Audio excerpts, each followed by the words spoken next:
हिंदुस्तान में या भारत में पिछले सैकड़ों वर्षों में ये जो जातियों का वर्गीकरण हुआ, जातियों का वर्गीकरण कभी हुआ होगा किसी समय विशेष में, शायद उस समय की जरूरत रही हो, समाज के बैलेंस को बनाए रखने के लिए, संतुलन को बनाए रखने के लिए किया होगा। लेकिन इस तरह का वर्गीकरण इस समाज में कभी नहीं हुआ कि तुम ऊंचे हो या हम नीचे हैं, यह कभी नहीं हुआ। यह तो गुलामी के दौर में ज्यादा हुआ है। मैंने भारत के जो जातियों के बड़े लोग हैं उनके बीच में काफी कुछ रिसर्च करने का काम शुरू किया है। जैसे मैं अभी कुछ दिन पहले, कुम्हार जाति होती है हमारे यहां जो कुल्हड़ बनाती है, मिट्टी के बर्तन बनाती है, उनके लोगों के बीच में गया और ये कह के गया कि मुझे आपकी कहानी सुननी है, आप अपनी कहानी सुनाइए कि आपका विकास कैसे हुआ, आपका जन्म कैसे हुआ। तो उन्होंने कहानी सुनाना शुरू कर दिया। कहानी होते होते वहां तक पहुंची। अब पूरी कहानी तो मैं आपको नहीं सुनाना चाहता, एक ही लाइन में उसका जिस सुना देना चाहता हूं कि वो कुम्हार जाति का जो नेता था वो सुनाते सुनाते मुझको वहां तक ले गया जब उसने कह दिया कि हम सब जो शूद्र हैं, हम सबका जन्म ब्रह्मा जी के पैर में से हुआ है। अभी वहां पहुंच गया वो। मैंने कहा भाई, अगर तुम्हारा जन्म ब्रह्मा जी के पैर में से हुआ है तो तुम नीचे कैसे हो गए? तो उसने कहा मैं तो कभी नहीं मानता कि मैं नीचा हूं। तो फिर प्रश्न आया कि दूसरे लोगों ने तुमको नीचा कैसे बना दिया? तो उसने कहा वो सवाल मुझे नहीं मालूम, लेकिन मैंने जो महसूस किया कि वो अपनी मान्यता में अपने को नीचा नहीं मानता है। वो कहता मैं तो ब्रह्मा जी के पैर से पैदा हुआ। ऐसे ही इन लोगों से मैंने एक बार कहानी सुनी, क्षत्रिय लोगों से, तो उन्होंने कह दिया हम ब्रह्मा जी के हाथों से पैदा हुए। फिर वैश्य लोगों के एक बार समाज में मैं गया तो वो एक बहुत पुराने सज्जन ने कहा कि हम ब्रह्मा जी के शरीर के बीच के हिस्से में से आए हैं, माने चेस्ट और चेस्ट के आसपास। और ब्राह्मणों के पास गया तो उन्होंने कहा हम ब्रह्मा जी के सिर में से पैदा हुए। अभी मैंने सबसे एक ही बात पूछी कि सब ब्रह्मा जी में से ही पैदा क्यों हुए? कोई ब्रह्मा जी के पैर में से, कोई ब्रह्मा जी के हाथ में से, कोई ब्रह्मा जी के शरीर के बीच के हिस्से में से, कोई सिर में से। तो बाद में मुझे इसका जवाब खुद मिल गया, और जवाब यह मिला कि शरीर का कोई भी हिस्सा तो नीचा नहीं है और कोई भी हिस्सा तो ऊंचा नहीं है। पैर भी उतना ही महत्वपूर्ण है जितना सिर है, हाथ भी उतने ही महत्वपूर्ण है जितना मेरे शरीर का दूसरा हिस्सा है। और इनमें से किसी हिस्से को काट के अलग कर दिया जाए तो शरीर की कल्पना नहीं हो सकती है। तो माने इन जातियों ने अपने आप को कभी नीचा माना नहीं। कोई ब्रह्मा जी के पैर से, कोई ब्रह्मा जी के हाथ से, कोई ब्रह्मा जी के शरीर से, कोई ब्रह्मा जी के सिर से। तो फिर प्रश्न आता है कि ये फिर ऊंच नीच कहां से आई?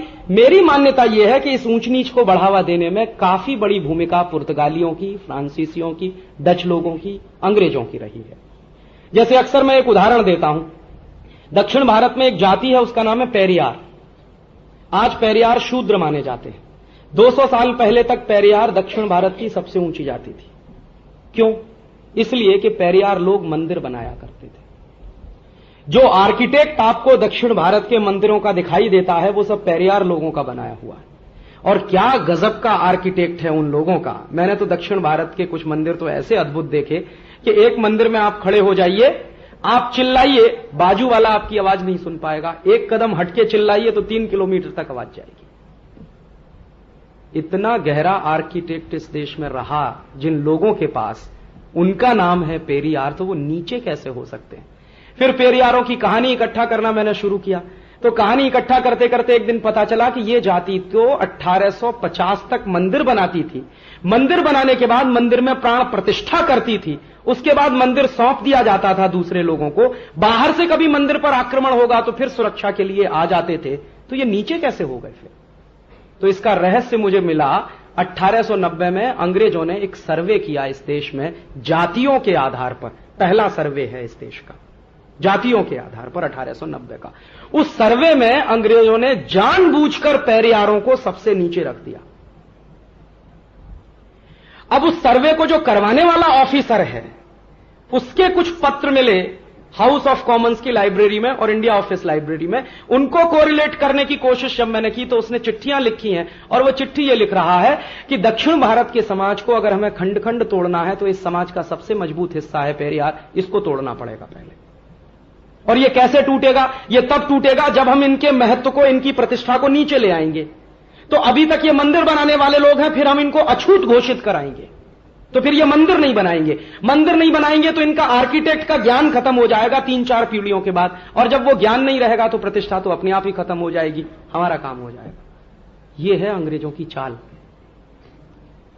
और उसके बाद पेरियारों को नीचे ले आया गया और उसके बाद उनको शूद्र घोषित कर दिया गया। बेचारे आज भी पेरियार उस इलाके में शूद्र माने जाते हैं। उनको मालूम नहीं है कि अंग्रेजों ने उनके साथ कितने भयानक खेल खेला। यह हिस्सा हिंदुस्तान के तभी तमाम दूसरे लोगों का। तो अभी सभ्यता का नवीनीकरण कैसे करें हम? मुझे ऐसा लगता है कि जिन लोगों की इज्जत और प्रतिष्ठा को नीचे लाया गया है, इनकी इज्जत और प्रतिष्ठा को अभी ऊंचा ले जाने की बात कहनी पड़ेगी। तो वो कुछ बात ऐसे कहनी पड़ेगी कि तुम तो सब ब्रह्मा जी के पैर से पैदा हुए हो, पैर सबसे ज्यादा महत्वपूर्ण है। अगर पैर नहीं होगा तो शरीर चलने वाला नहीं है, माने तुम्हारे बिना यह समाज चलने वाला नहीं है। और तुम्हारी भूमिका अगर इतनी महत्वपूर्ण है कि यह समाज चलने वाला नहीं है, तो समाज के साथ आपको समरस होना ही पड़ेगा, या हमको उनके साथ समरस होना पड़ेगा। तो एक किस्सा है गणेश पुराण का। गणेश पुराण में शंकर जी उपदेश दे रहे हैं, कुछ ऋषि उनके साथ बैठे हुए सुन रहे हैं। हिंदुस्तान की माइथोलॉजी अगर समझनी हो तो ये जरूर पढ़ना चाहिए, गणेश पुराण। और ये कुछ मैंने पढ़ना शुरू किया। तो वो किस्सा क्या है? वो कह रहे हैं ब्रह्मा जी बैठे हैं, शंकर जी उपदेश दे रहे हैं, तो किसी ऋषि ने पूछ लिया है, शायद कोई ऋषि है, उनका नाम मैं बोल रहा हूं, कि आप आने वाले समय में आधुनिकता को कैसे परिभाषित करेंगे। तो कोई ऋषि हैं, वो कह रहे हैं, शंकर जी के बोलने से पहले कह रहे हैं कि मैं आने वाले समय में आधुनिकता को परिभाषित ऐसे करूंगा और मैं ये कहूंगा कि शूद्रों की जय हो। तो मुझे जवाब मिल गया गणेश पुराण में कि भारतीय सभ्यता का अगर नवीनीकरण हमको करना है तो ये बात हमारे सामने स्पष्ट है कि शूद्रों की जय हो। गांधी जी ने इसको एक दूसरे तरीके से व्याख्यायित किया है कि हम सबको शूद्र हो जाना चाहिए। शूद्र होना कोई गलत बात नहीं है। शूद्र माने हाईली स्किल्ड सोसाइटी। कुम्हार है, लोहार है, चर्मकार है, ये सब क्या है? इंजीनियर्स ही तो हैं। कुम्हार मिट्टी बनाने, मिट्टी वाला इंजीनियर है, चर्मकार चमड़े वाला इंजीनियर है, लोहार लोहे वाला इंजीनियर है। तो ये सब इंजीनियरों की ही तो जमात है, तो हम सबको हो जाना चाहिए इंजीनियर। माने सबको हाईली स्किल्ड पर्सन हो जाना चाहिए, तो हम सब शूद्र हो जाएंगे। तो शूद्रों की जय तो होने ही लगेगी, तो सभ्यता का नवीनीकरण हो जाएगा। जो गिरी है हमारी सभ्यता, वो सभ्यता फिर ऊंची भी उठ जाएगी। कुछ इस तरह के काम करने होंगे। तो हम जब ये स्वदेशी की बात करते हैं और मैं लोगों से कहता हूं कि आप बाटा का जूता मत पहनिए, तो लोग पूछते हैं क्या पहने? आपके गांव का मोची जो बनाता है उसको पहले पहनिए। माने उस मोची की प्रतिष्ठा बढ़ाने के लिए बहुत जरूरी है कि आप उसका बनाया हुआ जूता पहने, ताकि वो आपके साथ रागात्मकता महसूस करे।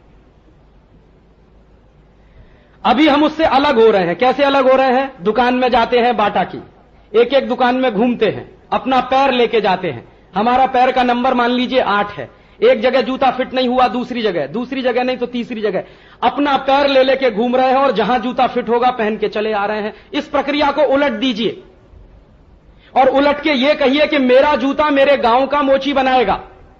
क्यों बनाएगा? इसलिए कि मेरे पैर में जो अंगूठा है वो उंगली के साथ ज्यादा चिपका हुआ है, तो वो जब मेरे पैर का नाप लेने आएगा तो उसको मेरे इस अंगूठे के उंगली के बीच में चिपके होने की बात समझ में आ जाएगी। तो जूते का जब वो डिजाइन बनाएगा तो वो ध्यान में रखकर बनाएगा कि मेरे अंगूठे को तकलीफ नहीं होनी चाहिए। ये बाटा में समझ में नहीं आने वाला, वहीं आएगा। तो इसलिए मैं आपसे कह रहा हूं कि बाटा पहनना बंद करिए। गांव का जो मोची बनाता है ऑर्डर देकर उससे बनवाइए। जब आप उससे ऑर्डर देकर जूता बनवाना शुरू करेंगे तो उसका आपके साथ कुछ रागात्मक संबंध पैदा होगा। उत्पादक अपनी चीज जब सीधे बेचता है उपभोक्ता को, तो जो समाज में जीवंत संबंध बनता है उससे ज्यादा मजबूत कोई दूसरा बॉन्ड नहीं होता किसी समाज में। मैं जब आपसे कहता हूं कि lux, life boy, Liril, Rexona मत खरीदिए, आपके गांव में अगर कुछ साबुन बन रहा है तो उसको खरीद लीजिए। और साबुन अगर नहीं बनता है तो किसान बेसन पैदा करते हैं, चना पैदा करते हैं, उसको इस्तेमाल कर लीजिए साबुन के रूप में। तो वो इसलिए कहता हूं कि किसान के साथ आपका रिश्ता जुड़ना बहुत जरूरी, जो अभी टूट चुका है। मैं जब आपसे कह रहा हूं कि कॉलगेट, क्लोजअप, सिबाका, फॉरहंस मत खरीदिए, आप नीम का दातुन खरीद लीजिए और गांव के किसी आदमी को कहिए कि वो नीम का दातुन तोड़ के आपको देना शुरू करे, तो आपका उसके साथ रागात्मक संबंध बनना बहुत जरूरी है। दातुन तो आएगा ही, पैसा भी आप देंगे, लेकिन आप और उसके बीच में जो संवाद पैदा होगा, वो संवाद एक मजबूत बॉन्ड बनेगा और समाज की शक्ति बनेगा। इसलिए स्वदेशी होना बहुत जरूरी है इस देश में, और ये उदाहरण देते चले जाइए और ये समझ में भी आता चला जाए। तो अभी आज के व्याख्यान में एक अलग तरीके से मैंने स्वदेशी की व्याख्या की है कि हमको स्वदेशी क्यों होना है।